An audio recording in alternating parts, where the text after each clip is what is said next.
Hi all, welcome to the European Marquee Matchups Norris trade method for the week of the 7th of March. Plenty to cover into this, lots of leagues and lots of players to kind of get yourself into, so if you can smash links would be awesome. Sub to the channel if you're new, follow me on Twitter at Legend. All the links are down below for playlists on the channel and social media links as always. So 11 games that fall into no risk, so plenty of leagues that you can kind of get yourself plenty of investments into. So remember to catch the predictions video early in the day. So we've got Premier League as usual that kind of falls into a lot of no risk. Good batch of healthy players, and especially with a lot of the new upgrades like Holsberg, Simpson, Pickford, Harry Arthur, Romeo. Then you've got plenty of these guys that you can nab. Non-rares obviously for 300 and the rares for 600.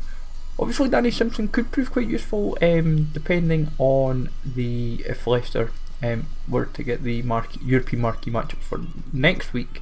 Obviously Ligue 1, you've got plenty. You've got Leon players are a little bit harder to nab for 300, but within the league as a whole there are plenty of players that you can nab and prove quite useful to just keep yourself covered and basically have options to cover positions. Obviously Cornet is useful because obviously he plays for Leon and it would give you that bracket ticked off if you could nab him.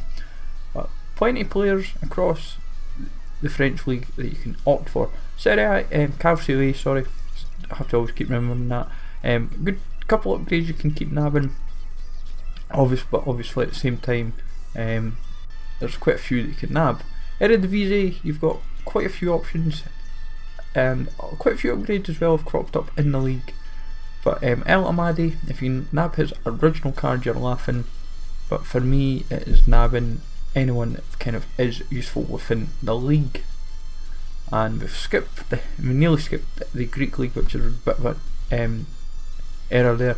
But the whole league as a whole, I would just be nabbing with the Greek league. Obviously El Yunus is kind of the main shout there. Liga NOS, you've got plenty to cover your back. And you've got like Neves, Oliveira, Espino. A lot of these regular players you can nab. Chervy is one of these options you can nab quite regularly for 300, and same for Zivkovic. People just kind of neglect him. And obviously Wilson Eduardo, he's had a position change to a left wing, but his normal card still crops up pretty often. Pro League, you've got tons of options. Obviously Ghent and Genk's your main focus, but Anderlecht and any other teams are always handy to nab. Then the Russian League, you have Belanov, Azmoun has had an upgrade, Dzanev. There's plenty non-rare goals you can nab from the Russian League to kind of cover your back. Hope you find this useful. As always, remember to smash like, sub to the channel if you're new, follow me on Twitter, and I'll catch you all later.